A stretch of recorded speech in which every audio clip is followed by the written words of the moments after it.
The October 25, 1983 United States invasion of Grenada came just 6 days after the assassination of former Prime Minister Maurice Bishop and his colleagues. Codenamed Operation Urgent Fury by the U.S. military, the invasion led to a swift military occupation of Grenada.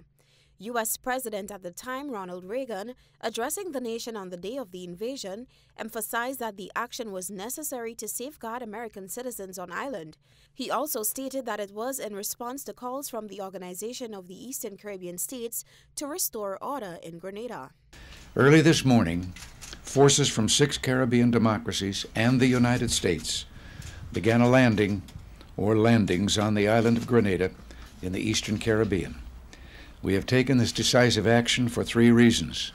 First, and overriding importance, to protect innocent lives, including up to 1,000 Americans whose personal safety is, of course, my paramount concern. Second, to forestall further chaos. And third, to assist in the restoration of conditions of law and order and of governmental institutions to the island of Grenada. However, the invasion faced significant international criticism, with the United Nations General Assembly condemning it as a flagrant violation of international law on November 2, 1983, in a vote of 108 to 9. Following the invasion, an interim government was established, leading to general elections in December 1984. 41 years later, a mystery still remains, as the remains of Bishop and his colleagues have never been recovered.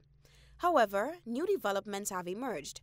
Earlier this year, a podcast hosted by senior producer Martin Powers on the Washington Post, The Empty Grave of Comrade Bishop, reported that earlier this year, the United States Army initiated an internal review of records related to the recovery of remains in Grenada, focusing on efforts to locate Maurice Bishop's body.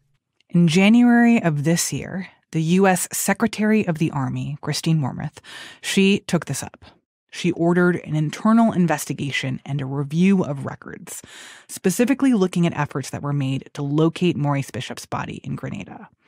The Army assigned an investigator to look into the mystery, and this investigator spent 6 months combing through documents from various Army agencies to try to offer some answers. For decades, the U.S. had not made a meaningful attempt to seek out new answers on the Maurice Bishop question. But now, really for the first time, the U.S. government was revisiting in a serious way some of the basic questions about what might have happened to Bishop's body.